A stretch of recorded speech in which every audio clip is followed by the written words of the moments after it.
여러분 안녕하세요. 반갑습니다. 카도시 아카데미 최경화입니다. 오늘 성사랑 가정 우리 스타트하는 시간의 6번째 시간. 네. 자, 페이지는 286페이지 되겠습니다. 사랑. 사랑의 속성. 사랑은 매우 복잡하고 다양한 의미를 가지고 있어 정의하기 어렵다. 대체적으로 좋아하고 소중히 여기는 마음을 말한다. 국립국어원 표준국어대사전의 사랑의 뜻에는 첫 번째, 어떤 사람이나 존재를 몹시 아끼고 귀중히 여기는 마음 또는 그런 일. 두 번째, 어떤 사물이나 대상을 아끼고 소중히 여기거나 즐기는 마음 또는 그런 일. 세 번째, 남을 이해하고 돕는 마음 또는 그런 일. 네 번째, 남녀 간에 그리워하거나 좋아하는 마음 또는 그런 일 등으로 해설하고 있다. 그렇습니다. 하지만 우리 크리스찬이라면 그 사랑에 대해서 제일 첫 번째 하나님의 사랑에 대해서 생각을 해야 되겠죠. 사랑을 하나님이 우리에게 알려주신 거고 우리에게 주신 거기 때문에 그것이 뿌리가 되어서 우리가 서로 관계적으로 이 땅에서 사람과 사람끼리도 또 어떤 그런 다른 여러 가지 관계에 대해서도 우리가 하나님께 배운 사랑을 실천할 수 있는 거 아닌가 싶습니다. 그래서 사랑에 대해서 우리가 자녀에게 가르쳐 줄 때는 부모님께서 먼저 하나님이 우리를 얼마나 사랑하셨는지에 대해서 꼭 알려주셨으면 좋겠습니다. 아이들은 어쩌면 이 사랑이라는 것에 대해서 교육을 할 때 피부로 와닿지 않을 수도 있을 것 같아요. 그러면 생각을 해보세요. 자녀가 이 사랑이라는 걸 느낄 때 무엇으로 느낄 것 같으세요? 부모님의 사랑이죠. 아이들은 부모님이 자기를 사랑하는 것을 아이들이 바라보고 자라면서 사랑이 어떤 거구나 라는 것을 알게 됩니다. 그런데 이때 자기를 정말로 올바르게 잘 사랑을 해주고 있는 부모님이 바로 하나님의 이야기를 해주는 거예요. 뭐 예를 들어서 경화야, 엄마가 아빠가 너 사랑하잖아. 그럼 아이들이 사랑하지, 나도 엄마 사랑해, 막 이렇게 얘기할 수도 있죠. 그런데 사실 엄마가 너를 사랑하는 것보다 더 큰 사랑은 하나님이 너를 사랑하시는 거야. 역시 하나님이 엄마도 사랑하시고 아빠도 사랑하시지. 이러면서 사랑에 대해서 아이들에게 이야기를 해주는 겁니다. 사랑은요, 하나님이 우리를 사랑하시는 그 사랑, 정말 그게 참사랑이거든요. 우리 그 메인 TV에서도 제가 이제 목사님이랑 같이 찍을 때 이야기를 했잖아요. 몇 번 촬영을 하면서 제가 유독 그 얘기 되게 많이 했다라는 거 보신 분들은 느끼실 텐데, 상처받는 가정에 있는 아이들이 만약에 이제 그 방송을 본다면 그 사랑에 대해서 아이들이 하나님의 사랑을 모를 것 같아서 이제 막 되게 강조를 많이 했어요. 너는 하나님한테 아픈 손가락이다, 이런 이야기를 많이 했죠. 여러분, 사실 지금은 좀 시대적으로 많은 변화가 있어가지고 우리가 외형적으로 봤을 때 온전한 가정에 있는 학생들도 성적 일탈을 되게 많이 하거든요. 그런데 아무래도 이렇게 좀 그 비율적으로 보면은 자기가 올바르게 돌봄을 받지 못하는 가정에 있는 아이들이 성적 일탈을 할 수 있는 어떤 환경이 딱 만들어지죠. 뭐 예를 들면 뭐 가정폭력 안에 있거나 방임에 있거나 내지는 부부가 너무 지금 뭐 아주 심하게 싸워서 늘 집에 가면 엄마 아빠 싸우는 것만 보는 거예요. 그러니까 법적으로는 부부고 한 집에서 살아. 근데 저녁에 가면 늘 막 토닥거리고 서로 막 저주를 퍼붓듯이 하고 네 탓이네 내 탓이네 하고. 근데 그 집에 애가 막 일찍 가고 싶을 것 같으세요? 학교 끝나면 딱 가고 싶고 학원 끝나자마자 가고 싶고 막 그렇게 발걸음이 신나게 가정으로 향할 거라고 생각하십니까? 아이들에게 일탈을 할 수 있는 어떤 환경을 이렇게 만들어주는 거죠. 그래서 아이들이 훨씬 더 어떤 성적인 유혹에 많이 빠지기 쉽고, 그러면서 또 거기서 돌아오고 싶지만 돌아왔을 때 자기를 따뜻하게 맞이해줄 그래 가정이 없다, 부모님이 없다, 가족이 없다 했을 때 또 이제 큰 문제들이 많이 확대가 되는 것을 현장에서 겪었습니다. 그래서 그 친구들이 크리스찬이라면 정말 해주고 싶은 얘기가, 그런데 너 엄마보다도 하나님이 너를 더 많이 사랑하셔. 이거 계속 얘기해주고 싶으신 거예요. 왜냐하면 이 아이들은요, 사랑을 몰라요. 부모님한테 사랑을 받은 적이 없다라고 생각해요. 근데 부모님이 왜 사랑하지 않았겠습니까? 사랑했죠. 어떤 표현의 방법이라든지 여러 가지 잘못됐지만, 근데 아이들은 자기 기준으로 사랑의 기준치를 갖다가 평가를 하기 때문에 자기는 누구도 자기를 사랑하지 않았다고 생각을 해요. 이게 이제 사춘기가 지나면서는 이제 정말로 옆에 있는 이성에게 아주 잘못된 어떤 사랑의 갈구가 형성이 되면서 행동까지 이루어지는 거겠죠. 그래서 하나님의 사랑이 어떤 것인지 우리 아이들에게 알게 해주기 위해서는요, 부모님이 아이들을 정말 사랑해 주셔야 됩니다. 올바른 사랑, 잘못된 사랑 말고. 그랬을 때 이 아이가 사랑이 어떤 거라는 걸 배워나가는 거죠. 여기 아래 보면은 정말 많은 학자들이 여러 가지 사랑에 대해서 정의를 많이 했습니다. 그런데 저는 여기 있는 많은 학자들의 어떤 그런 사랑에 대한 정의, 뭐 논문 자료 이런 거보다도 이 시간에 꼭 우리 부모님들에게 해주고 싶은 이야기는 뭐냐면, 아이들에게 참 사랑을 해주셔라. 그리고 나서 아이들이 정말 그 사랑이라는 걸 느낄 때 하나님의 사랑에 대해서 이야기를 해주셨으면 좋겠습니다. 하나님의 사랑이 얼마나 무한한지, 우리를 정말로 얼마나 사랑해 주시는지 이걸 아이들이 좀 깨달을 수 있도록 사랑을 보여주시기를 간절히 부탁을 드리겠습니다. 사랑은 사람으로 하여금 책임 있는 윤리적인 행동을 하도록 만들고, 사랑은 상대방에게 해를 끼치는 것을 피하게 하며 정직하다. 사랑이라는 이름으로 상대방에게 상처를 주는 행동은 인간의 정신과 신체 그리고 사회적으로 여러 병적인 현상을 초래한다. 이런 행동은 당연히 비윤리적이다 라는 것도 자녀에게 꼭 이야기를 해주셨으면 좋겠습니다. 네, 여기 성사랑 가정 287페이지 중간에 보면은 성경 말씀이 있습니다. 진정한 사랑을 나타내는 유명한 문구는 성경에 있다. 사랑은 오래 참고, 사랑은 온유하며, 시기하지 아니하며, 사랑은 자랑하지 아니하며, 교만하지 아니하며, 무례히 행하지 아니하며, 성내지 아니하며, 악한 것을 생각하지 아니하며, 불의를 기뻐하지 아니하며, 진리와 함께 기뻐하며, 모든 것을 참으며, 모든 것을 믿으며, 모든 것을 바라며, 모든 것을 견디느니라. 네, 고린도전서 13장에 있는 말씀을 성사랑 가정에서도 사랑에 대한 결정적인 정의를 딱 이렇게 내려주셨네요. 만약에 우리가 고린도전서 13장에 있는 이 사랑에 대한 말씀처럼 살아갈 수 있다면 정말로 너무나 완벽할 것 같습니다. 우리가 완벽하지는 못하더라도 하나님께서 가르쳐 주신 사랑은 이런 것이다 라는 것을 우리가 실천하기 위해서 애쓴다면 그 애쓰는 모습 또한도 거룩한 씨름이 된다라고 저는 생각합니다. 여러분, 우리가 거룩한 씨름을 하기 위해서 애쓰셨으면 좋겠습니다.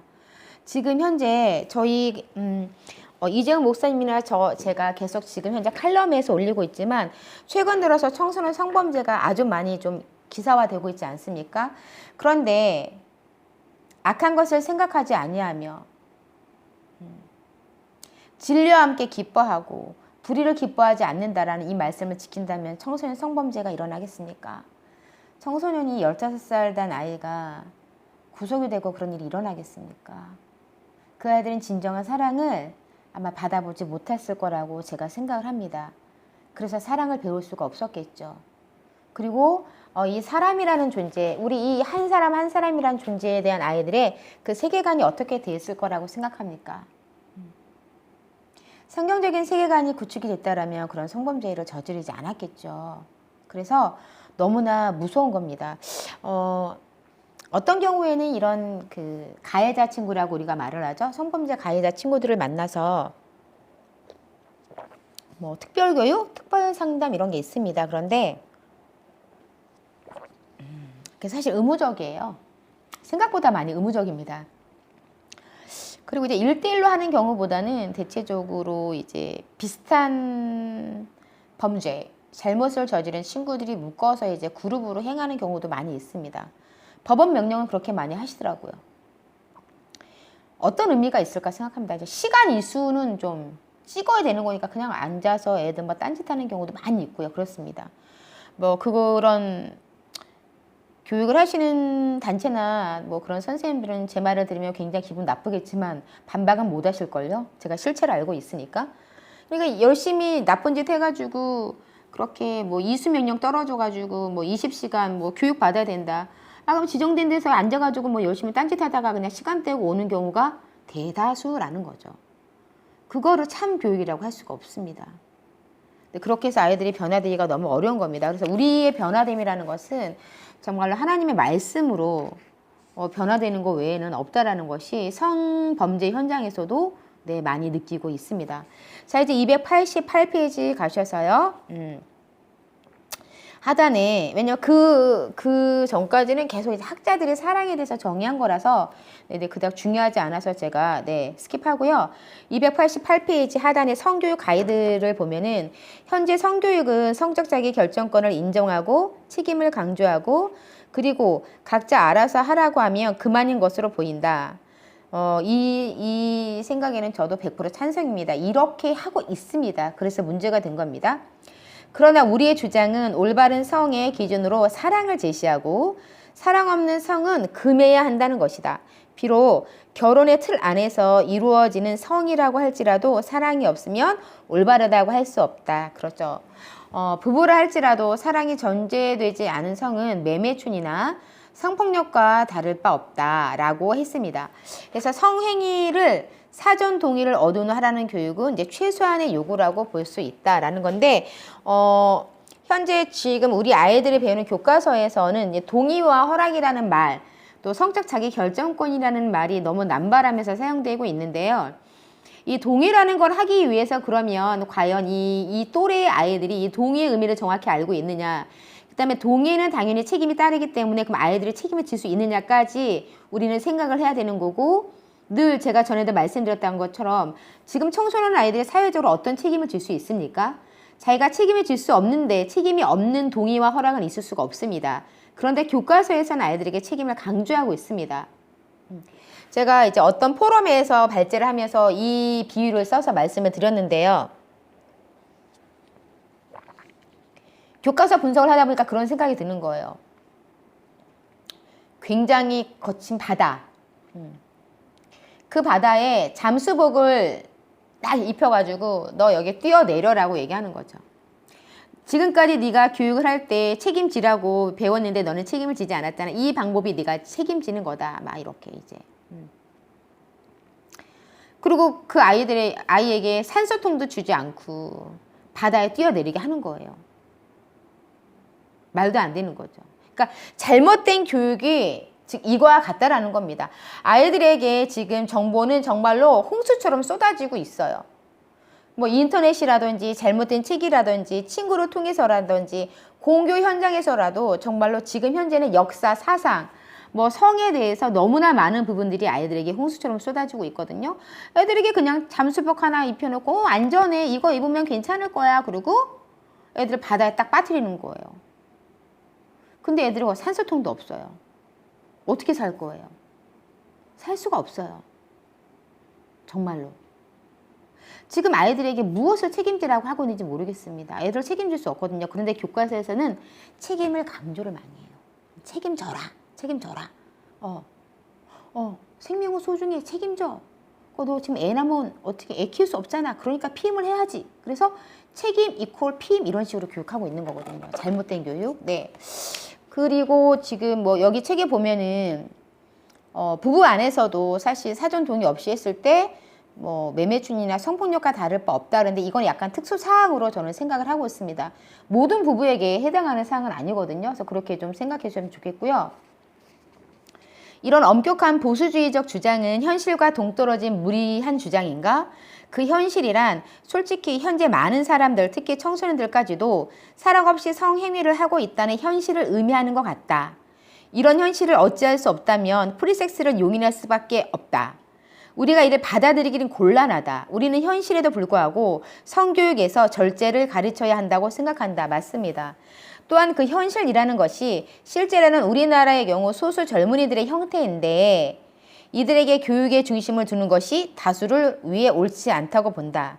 또한 그 현실에 맞다는 교육은 그것을 주장하는 사람들 자신들의 현실을 투사한 것이 아닌가 따져보아야 한다라고 기재가 되어 있습니다. 여러분 굉장히 많이 시대가 급변하고 있죠. 그래서 물론 건강하게 잘 자라는 우리 다음 세대 아이들이 다수라고 저도 생각을 합니다. 그런데 이 비율을 확률을 우리가 어떻게 보겠습니까? 단지 저의 경우에는 현장에서 아이들을 만나는 그 만남의 분포도, 그러니까 이게 제 개인적인 임상이라고 생각하시면 될 것 같습니다. 그 분포도를 봤을 때 지금은 너무나 아이들이 많이 달라져 있습니다. 그리고 아이들이 성적 일탈이 제가 보기에 정말 평범해 보이는 아이들 역시 그런 성적 일탈을 꿈꾸고 행하고 있다라는 것에 대해서 좀 놀라기도 하고요. 또 정말로 보석과 같이 반짝반짝 빛나는 아이들이 많이 있거든요. 그 아이들을 보면서 너무 감사하기도 하죠. 문제는 뭐냐면 부모님들이 시대에 맞는, 그러니까 시대에 동떨어지는 것이 아니라 시대에 맞는 교육의 프레임을 우리도 해야 된다라고 생각하셔서 성교육에서 잘못된 가치관을 아이들에게 주입하시는 경우가 있는데, 그것이 세련된 것이 아니라 굉장히 부모가 아이를 잘못된 방향의 길로 이끌고 있다는 것은 좀 중점적으로 알아주셨으면 좋겠습니다. 무엇이든지 급진적으로 변하는 걸 받아들이는 것만이 우리 아이들을 위한 최선의 길이 아니라는 것. 네, 오늘은 여기에 중심을 두고 그만 마치도록 하겠습니다. 다음 시간에 또 뵙겠습니다. 고맙습니다.